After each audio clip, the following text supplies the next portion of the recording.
Versículo de número 5. Tendo em vós o mesmo sentimento que houve em Cristo Jesus, pois ele, subsistindo em forma de Deus, não julgou como usurpação o ser igual a Deus. Antes, a si mesmo se esvaziou, assumindo a forma de servo, tornando-se em semelhança de homens, e reconhecido em figura humana. A si mesmo se humilhou, tornando-se obediente até a morte de cruz. Pelo que também Deus o exaltou sobremaneira, e lhe deu um nome que está acima de todo nome, para que ao nome de Jesus se dobre todo o joelho, nos céus, na terra e debaixo da terra, e toda língua confesse que Jesus Cristo é Senhor, para a glória de Deus Pai. Amém? Essa passagem é uma das mais importantes e emocionantes do que Paulo escreveu. O contexto de Filipenses revela-nos que Paulo está tratando de um problema prático na igreja. Ele está exortando os crentes à unidade. Ou seja, Paulo está expondo um pensamento teológico muito profundo para resolver um problema de desunião na igreja. É só você ler os versículos primeiros do capítulo 2, você vai entender o contexto. A igreja precisa pensar biblicamente. O sistema de pensamento da igreja deveria necessariamente converter-se em um caminho de vida. E a intenção de Paulo está em persuadir os irmãos, impulsionar os filipenses a ter uma vida livre de desunião, uma vida livre de desarmonia, uma vida livre de ambição pessoal. E ele toma o exemplo de Cristo como um exemplo máximo para a igreja. Para corrigir esse problema internos da igreja de Filipos, não apenas ofereceu conceitos doutrinários, ou conselhos doutrinários, mas mostrou-lhes o exemplo de Cristo. O melhor tratamento para curar os males da igreja é espelhar-se em Jesus. Aprender com seu exemplo, imitando o seu comportamento diante dos dilemas e confrontos diários em seu ministério aqui na terra. E Paulo vai tratando o seu hino magistral, colocando o Cristo humilhado. E o versículo 6 diz que ele se humilhou, ele abriu mão de seus direitos. Antes de sua encarnação, Cristo foi coigual, Cristo foi coeterno, Cristo foi consubstancial com o Pai e com o Espírito Santo. Ele sempre foi revestido de glória excelsa. E ele registra isso na sua oração sacerdotal em João capítulo 17. Pai, glorifica-me com a glória que tinha antes. Ele é criador de todas as coisas, e coisas visíveis e coisas invisíveis. Ele sempre foi adorado pelos anjos nas cortes celestiais. Mas a expressão é forte aqui, subsistindo em forma de Deus. É muito importante para entendermos aqui a deidade de Cristo, a divindade de Cristo. É muito importante porque a palavra de Deus aqui é clara, subsistindo. A palavra subsistindo em seu sentido original aqui descreve o que é essencial e que não pode ser mudado. É aquilo que possui uma forma inalienável. Descreve características inatas, imutáveis, inalteráveis. Assim Paulo começa a sua defesa, ou conselho doutrinário, dizendo que Jesus é Deus em sua forma essencial, inalterável e imutável. Ele é Deus. E Jesus, sendo Deus, não pensou em si, ele pensou nos outros, pensou na humanidade. Ele não abriu mão da sua glória, ele desceu simplesmente para cumprir os propósitos do Pai, e seus privilégios ele usou para abençoar os outros.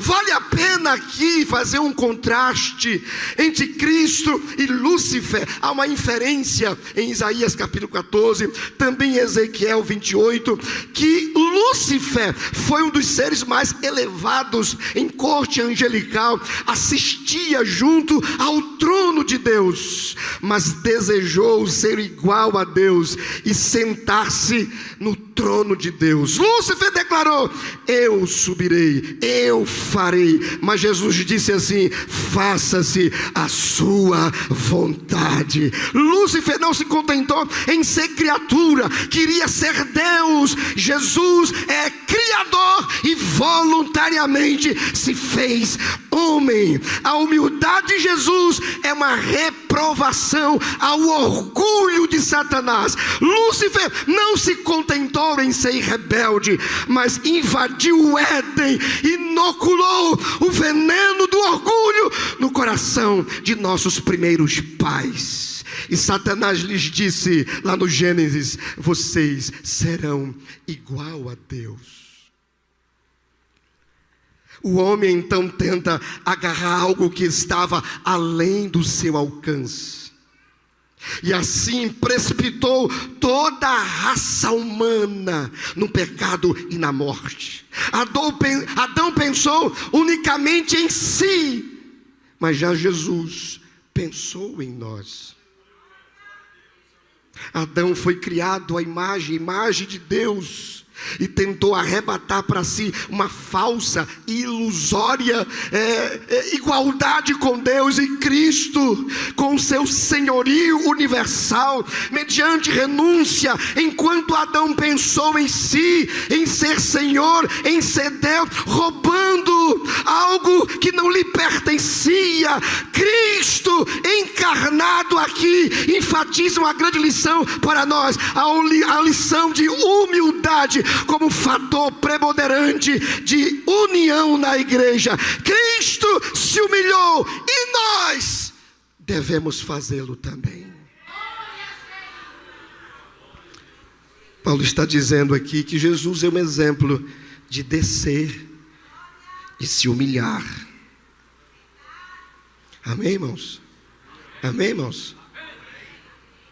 Isso aqui é uma palavra muito para nós que gostamos de holofotes, que gostamos de aplausos, sobre as luzes da ribalta. Gostamos que o nosso nome esteja ali no script. Gostamos de ser ofagado, massageado. Estamos numa geração chamada geração narcisista. Narcisista. A psiquiatria diz que isso é um problema grande, porque narcisismo vem de Narciso. Se você for para o dicionário, Narciso é uma pessoa que se ama, que se idolatra, que ela gosta dela mesma. Os irmãos estão entendendo o que eu estou dizendo? E a lenda de Narciso é interessante, que conta que ele era um homem bonito da sua época, lindo, não tinha mais ninguém bonito que ele. Ele foi para o lago atrás da sua casa e viu refletido a sua imagem. Ele ficou tão apaixonado por ele mesmo que ele tropeça, cai e morre afogado. Há muita gente querendo ser adorado. ególatras. E se tem um pecado que é o pior dos pecados, eu classifico aqui, se chama soberba, se chama orgulho, se chama vanglória, a glória vã. E essa igreja estava em disputa, quem era melhor, quem fazia melhor, quem se destacava melhor. Trazido para nós, quem canta melhor, quem canta mais afinado, quem toca nas notas perfeitas, né? Nas notas dissonantes, nas notas mais difíceis, quem verboria mais, quem prega melhor, quem canta melhor. Nos nossos cultos, nossas igrejas, permita-me ser franco nessa noite, tem muita gente ególatra, achando que a glória é para ele, achando que tudo é dele, achando que este evento é para ele, tem o nome dele, se não tiver ele fica com raiva, não vem mais. Irmãos, aprenda com Jesus, desça, se humilhe, reconheça que você é pó.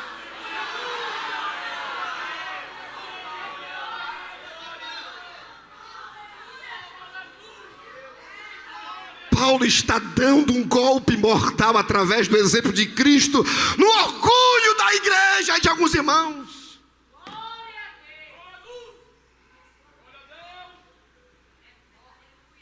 Ele se esvaziou.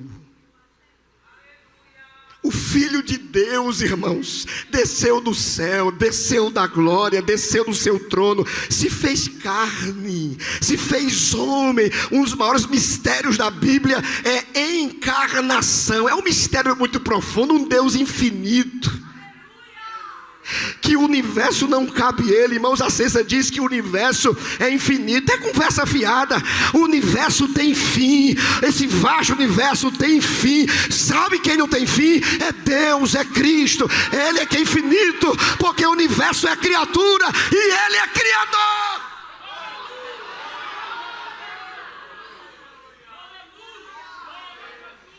Ele se encarnou. Como é que pode um Deus tão grande, criador, se fizer homem, se encarnar no ventre de uma virgem? Como é? Cabe na minha cabeça, eu fico com um parafuso às vezes. Aquele que em seu estado pré-encarnado, antes da encarnação, é igual, é a mesma pessoa que se esvaziou. E o verbo aqui esvaziar literalmente significa tirar algo de um recipiente para deixá-lo vazio. É derramar algo até que não haja nada. Paulo usa aqui a palavra mais gráfica possível para que se faça patente o sacrifício da encarnação. Mas de que Cristo se esvaziou, pastor? Certamente não foi da existência em forma de Deus, porque seria impossível. Ele continuou sendo Filho de Deus, e indubitavelmente Cristo em seu ambiente de glória. Cristo era humanamente homem e divinamente Deus, 100% Deus e 100% homem. Isso na teologia nós chamamos de natureza hipostática. Há uma fusão de natureza humana com natureza divina. Ele pôs de lado aqui toda a sua majestade, mas permaneceu Deus. Ele jamais deixou de possuir a natureza divina. Ele jamais deixou de possuir o seu direito de Deus, mesmo em seu estado de humilhação. Ele jamais despojou a sua divindade. Mas em que ele se esvaziou? Número 1, ele se esvaziou, ele renunciou à lei favorável divina. Enquanto permanecia no céu, com a carga tudo sobre ele pesava. Entretanto, a encarnação, ele não conheceu o pecado, ele se fez pecado por nós. Ele que era bendito eternamente, a Bíblia diz que ele se fez maldição por nós. Gálatas 3:13. Ele levou sobre o seu corpo no madeiro todos os nossos pecados. Ele renunciou em relação favorável à lei divina, está subjugado às leis humanas, deixou as leis divinas. Mas em segundo lugar, olhe para mim, ele renunciou à sua riqueza. E o apóstolo Paulo, em 2 Coríntios capítulo 8, versículo 9, ele diz que Cristo pela graça, pois conheceste a graça de nosso Senhor Jesus Cristo. Olha o que ele diz: sendo rico, se fez pobre por amor de vós, para que pela sua pobreza vos tornasseis ricos. Teve um cidadão essa semana que citou esse texto aqui para enfatizar que Jesus era rico. Rico de riquezas aqui na terra. Olhe para mim, querido. Jesus renunciou tudo mesmo, e renunciou até a sua própria vida. Jesus era tão pobre que tomou emprestado um lugar para nascer. Era tão pobre que peguei uma casa para pernoitar. Tão pobre que não tinha um barco para pregar, era emprestado. Disse certa feita um pregador da teologia da prosperidade há um tempo atrás em uma rádio, e eu estava ouvindo nesse exato momento. Ele dizia que Jesus andou no BMW da época. Um jumentinho era o animal mais caro, era a BMW da época. E eu cá comigo: eita besta, ele não sabe que esse jumentinho não era dele, esse jumentinho era emprestado. A BMW Jesus não tinha na época, era emprestado. Me dá aqui, vai, diz que o filhão está precisando dele, depois devolve. Ele não tinha um jumento para cavalgar, uma sala para se reunir, e nem o túmulo era dele para ser sepultado. Mas ele renunciou também, em terceiro lugar, a sua glória celestial. Ele tinha glória com o Pai antes que houvesse mundo. Olhe para mim, meu irmão, olhe para aqui, meu irmão, olhe para aqui, agora você vai ouvir. Mas voluntariamente ele deixou a companhia dos anjos e veio ser aqui perseguido, cuspido, humilhado. Do infinito, do eterno sideral, da própria presença do Pai, voluntariamente, me escute, ele desceu a este reino de miséria. Ele cuja presença os serafins cobrem o rosto. Os serafins não atentam olhar para ele, por tamanha glória e santidade. Os serafins cobrem os rostos, cobre os pés, reverência e humildade, e com duas voam para cumprir os propósitos dele em qualquer lugar que Deus quer que ele vá, ou que Jesus quer que ele vá. Ele cuja a presença tinha solene adoração, voluntariamente desceu a este mundo onde foi desprezado. O texto de Isaías 53 diz que ele não foi desprezado, o texto diz que ele foi o mais rejeitado, o mais desprezado entre os homens, homem de dores, que sabe o que é padecer. Ele, em quarto lugar, renunciou, esvaziou-se do livre exercício de sua autoridade. Quando ele submete à vontade do Pai, ele diz: eu não procuro a minha própria vontade, e sim daquele que me enviou. Completamente humano, completamente divino.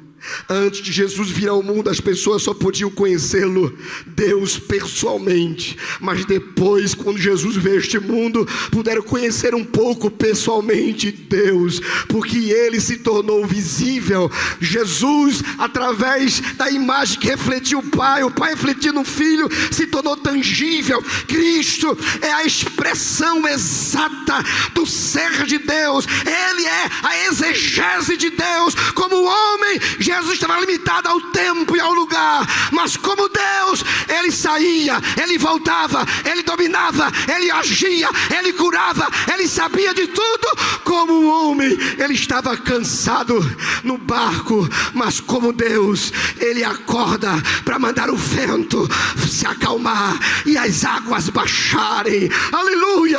Como homem, ele anda a pé e cansa. Como Deus, ele é o nosso descanso. Como homem, ele tem sede. Como Deus, ele é a água da vida.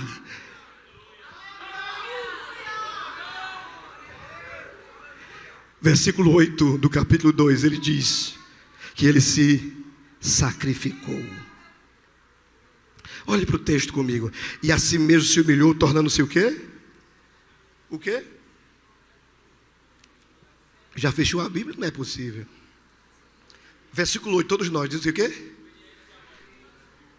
Ele se humilhou do início, tornando-se obediente até a morte, morte de... Esse Jesus, subsistindo em forma de Deus, desce humilhado, encarnado, ele se sacrifica. Muitas pessoas estão prontas para servir uns aos outros, desde que não lhe custe nada. Mas há um preço a se pagar, então perde o interesse. Perde o interesse. E Jesus Cristo serviu de forma sacrificial. E foi obediente até o fim, até a morte, morte de cruz. Cristo se esvaziou, se humilhou, quando se fez homem, quando desceu, olhe para mim, ao degrau dessa escala de humilhação, quando se fez servo, ele desceu às mais profundas humilhações. E quando suportou o peso da cruz, aí que piorou para ele. Sendo Deus, sendo Senhor, sendo Redentor. E por seu sacrifício, ele transpôs esse horrendo patíbulo de morte num símbolo mais glorioso do cristianismo. Longe de mim, disse Paulo, gloriar-me senão na cruz de nosso Senhor Jesus Cristo. Parabéns à coordenação por esse tema. Deu aqui uma pausa, abro aspas para dizer como precisamos voltar às mensagens da cruz. Muitos pregadores e congressos preparam o homem e a igreja para ficar. E para que armar a sua barraca e só viver do aqui, do agora. Tanto em nossas cantorias como em nossas pregações. É só você. É assim ou não? Você, porque você canta. Só você. E se esquecemos que tudo é sobre Ele. É Ele, não sou eu, é Ele. Diga comigo, diga, é Ele. Aponte para cima, diga, é Ele. É tudo sobre Ele, foi tudo sobre Ele. Não se trata de você, se trata de Jesus. É Ele da cruz. Ele deu um brado bem forte.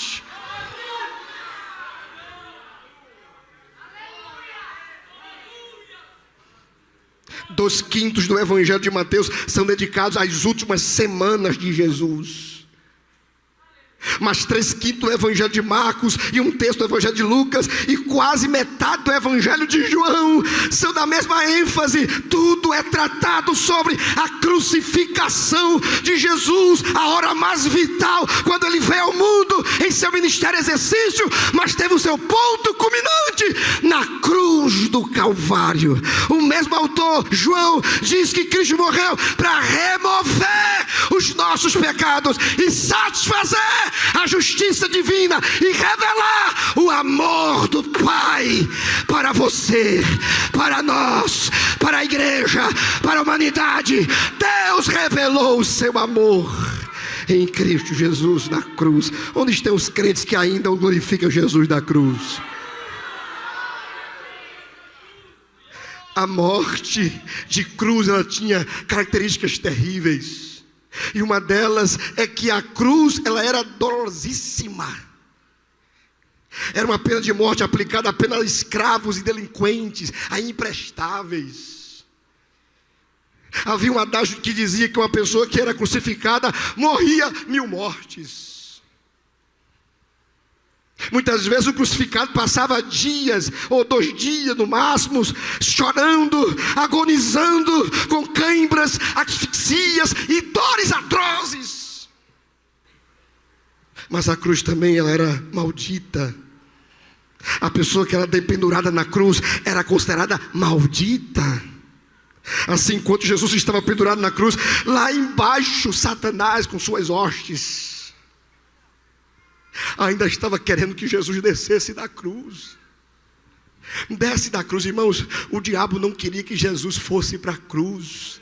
Desde a tenra idade perseguiu tentar tirar Jesus de cena, matar os infantes. Pedro foi usado pelo diabo. Livre-se da cruz, Jesus. Não vá para lá morrer para trás de mim, Satanás.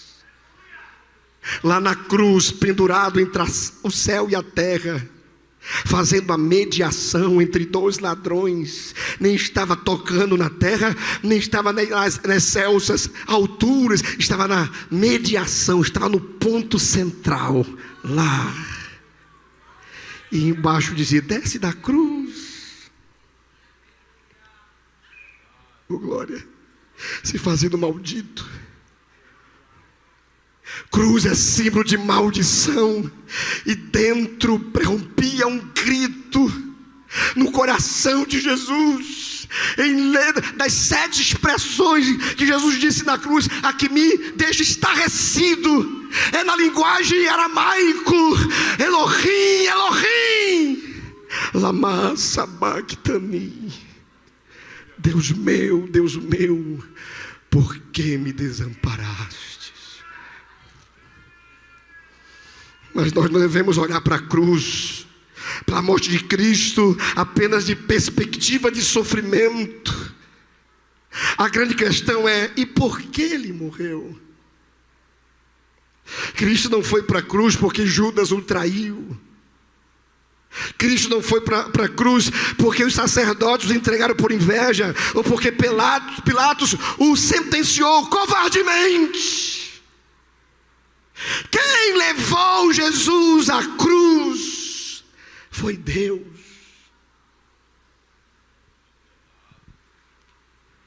O nosso pecado deveria ser satisfeito. Quem pecar morrerá. A alma que pecar morrerá. No dia que comeres, Deus disse a Adão: morrerás. O salário do pecado é a... Então na cruz pendurado, olhe para mim, quem estava com raiva não era o diabo de você, era Deus. Deus estava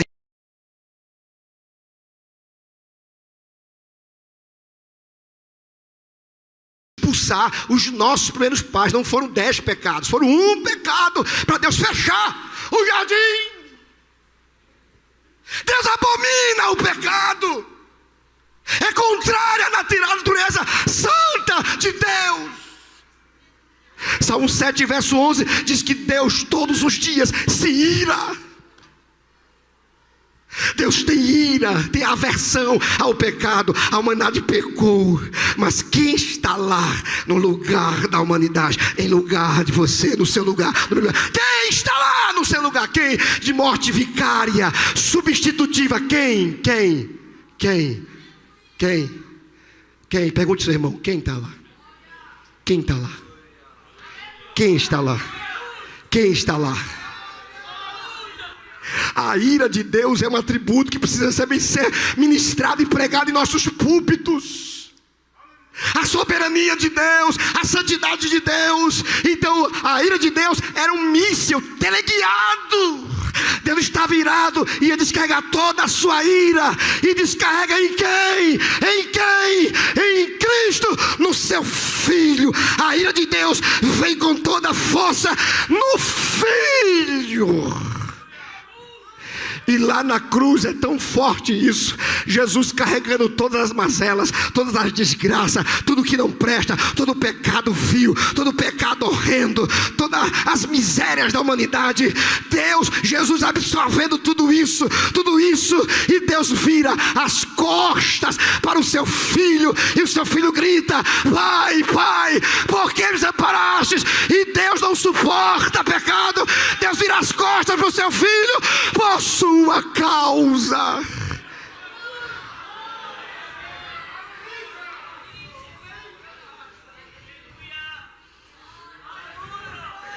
Como não estar aqui debruçado? Como não estar aqui com o coração compungido? Onde foi que a gente se perdeu em não estar apaixonado pelo Cristo da cruz, em estar debruçado? Deixa eu ficar aqui. Se Jesus não fizer mais nada hoje aqui, Ele já fez por você há mais de 2000 anos atrás. Você já está no lucro. Já estamos no lucro. Estamos ávidos por milagre. Mas o maior milagre, o que melhor estava por vir, não é a sua vitória financeira, não é o seu carro, não é a sua aposentadoria. O melhor já veio. O melhor de Deus é Cristo. É Cristo. E Ele veio por você.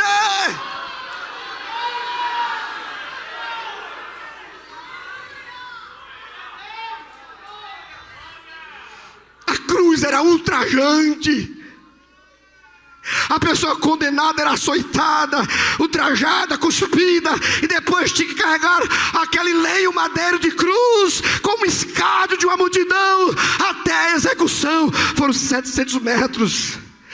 Jesus carregando até o Monte Caveira, o patíbulo da cruz, o patíbulo bruto, a madeira com frepas. Jesus titubeava, as frepas entrava debaixo de chibatadas, cusparadas, de falas terríveis. Condena-o, mata-o, ele é pecador, ele é isso. Era ultrajante. A cruz de Cristo, olhe para mim, é a maior expressão do amor de Deus. Aquela cena de Deus de costa, Jesus ali dizendo 7 palavras, ensanguentado em cãibras. Não é uma cena de terror. Olhe para mim, olhe para mim. Não é uma cena de terror, é uma cena de amor. E se você quer saber a definição de amor, você não vá para o dicionário, você vá para o Calvário. A maior cena de amor não foi demonstrada escrevendo ou falando, foi demonstrando, foi indo, foi lá na cruz que Ele fica. Pai, descarrega em mim, pode mandar a sua ira em mim, eu suporto. Ai, irmão, se Jesus descesse da cruz, eu desceria ao inferno. Se Ele descesse a cruz, jamais subiríamos os céus. Ele não podia descer da cruz, Ele tinha que ir da cruz, porque se Ele não fosse, você iria, e o seu fim era morte, inferno. Mas Jesus atravessou na frente. Imagine aqui um asteroide 10 vezes maior do que a Terra, vindo em direção à Terra, para destruir a Terra.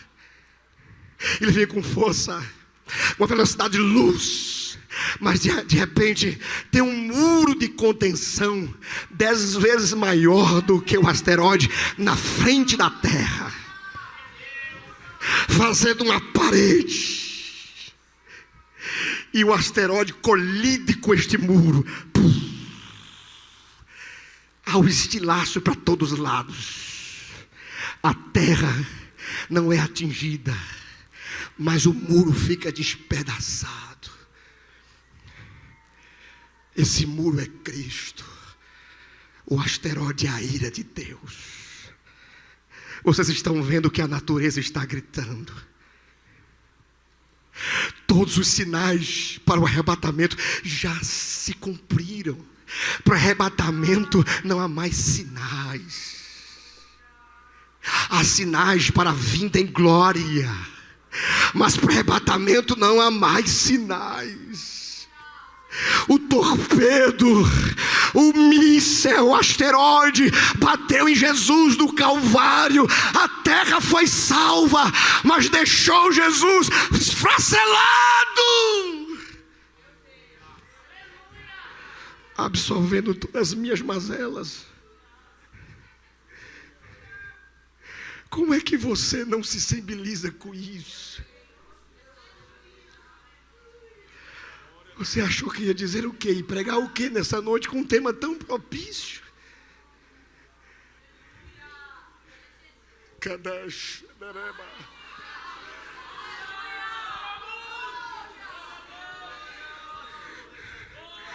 Por um minuto, feche seus olhos e contemple o Jesus no seu lugar. Contemple o Cristo ensanguentado. Contemple Ele absolvendo todos os teus pecados, pecados passados, pecados presentes e pecados futuros. Ele foi o sacrifício perfeito, pastores. O cordeiro sem mancha.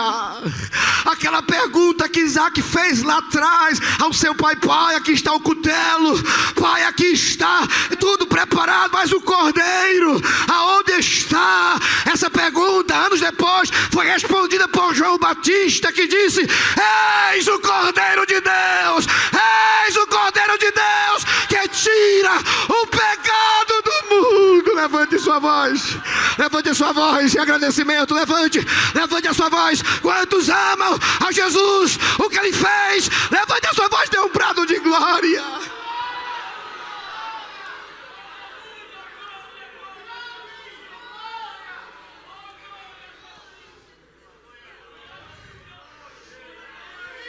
A santa justiça de Deus exigia a punição do pecado. O salário do pecado é a morte. Então Deus, num ato de incompreensível amor, puniu o nosso pecado no seu próprio Filho. Na cruz, Jesus bebeu sozinho o cálice amargo da ira de Deus. Ele bebeu o cálice amargo para que bebêssemos da água da vida. Ele foi preso para que fôssemos libertos.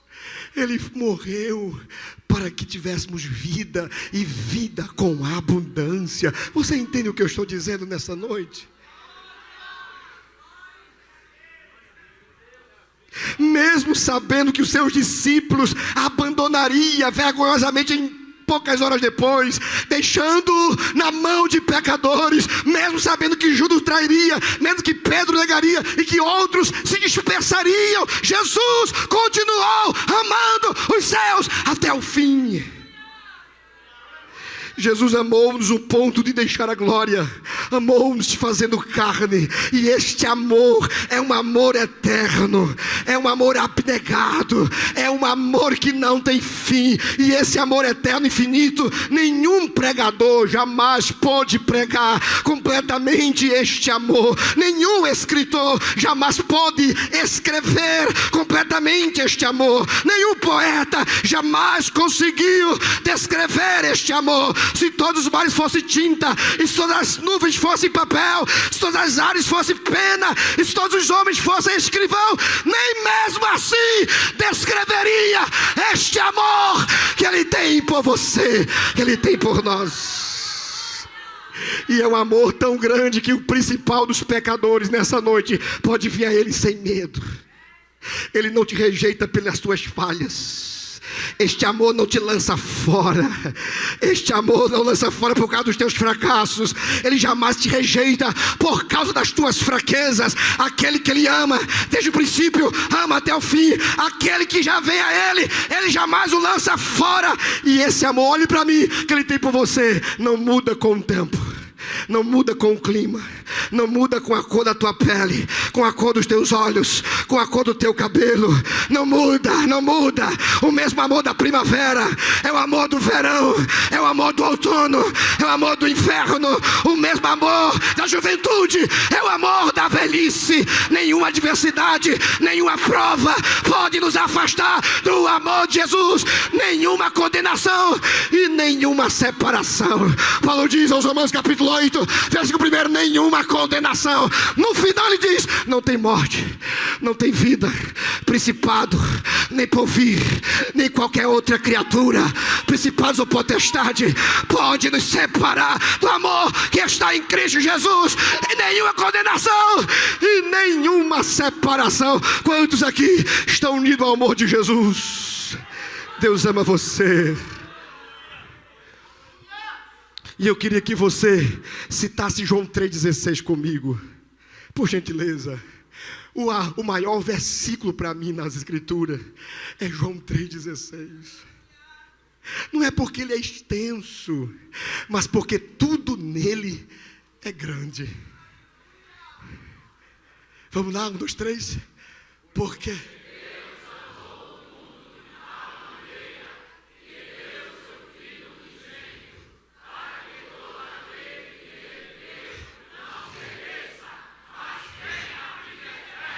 Aleluia.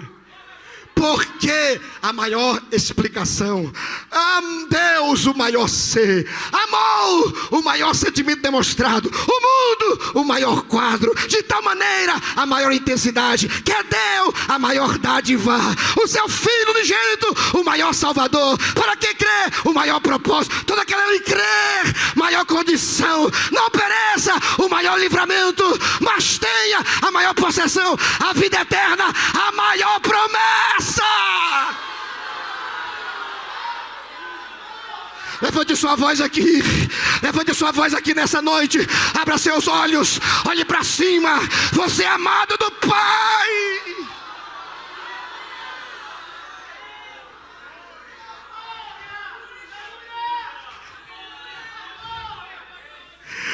Meu Deus do céu, certo cidadão no ano 69 disse, quando Neil Armstrong pisou na lua, ele disse: o maior evento, um jornalista, o maior evento que aconteceu na humanidade foi quando este homem, Neil Armstrong, pisou na lua. Mas anos depois, um certo pregador, ganhador de almas, já dorme no Senhor, Billy Graham, corrigiu isso. Não, o maior evento que aconteceu na humanidade foi quando o Filho de Deus pisou aqui nessa terra, mudou a história, muda a vida, muda a caminhar. Até hoje muda, até hoje muda, até hoje muda. Quem é mudado, quem é transformado, abre a boca, abre a boca.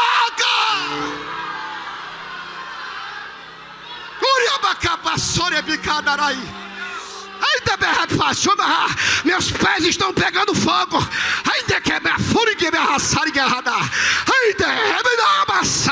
Segura aí, Satanás. Essa igreja vai estar com ele por toda a eternidade.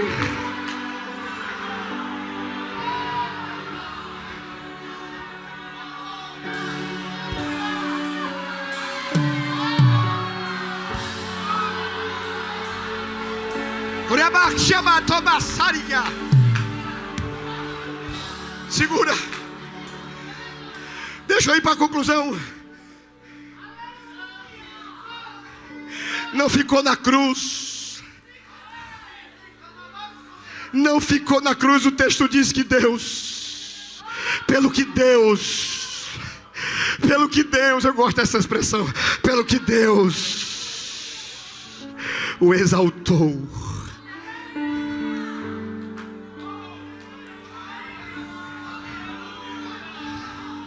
A mensagem da cruz só é completa depois do terceiro dia. Ele ressuscitou, Paulo diz aos Romanos, para a nossa justificação. Ninguém odeia quem está morto. O mundo não tem raiva de quem está enterrado. Sabe por que o mundo tem essa cristofobia? O mundo odeia Cristo, a igreja, a Bíblia. Porque o nosso Jesus está vivo.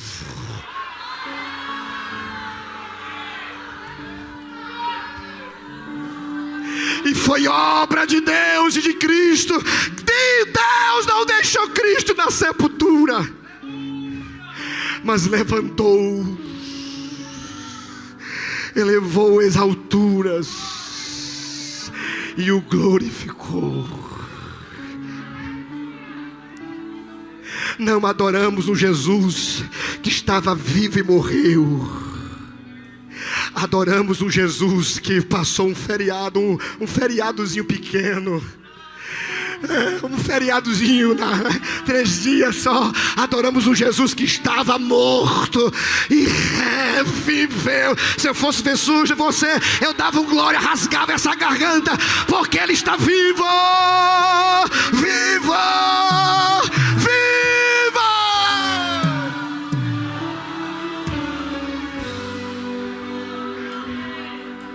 Deus lhe dá autoridade sobre a morte.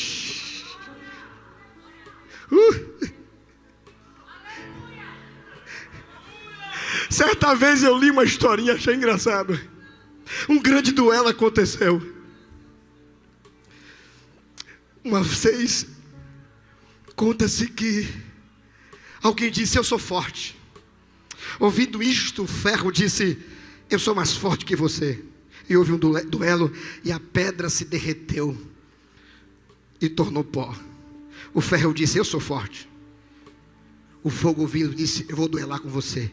E o ferro é derretido pelo fogo. O fogo diz: eu sou forte. A água diz: eu sou mais forte. E duelou com o fogo. E disputaram a água, apagou o fogo. Orgulhosa, a água gritou: eu sou forte.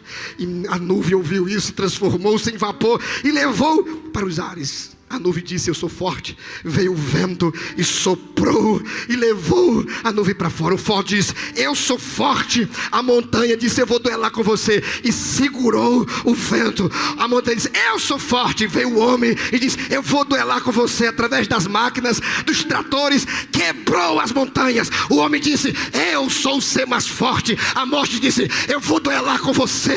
E matou o homem. A morte comemorando: eu sou invencível. Mas ao terceiro dia, alguém disse: eu vou duelar com você. Eu sou vivo, eu sou mais forte, eu sou mais forte. Não tem mais forte que Jesus. Não tem mais forte que Jesus. Não tem mais forte que Jesus. Levante a sua voz, adora, adora,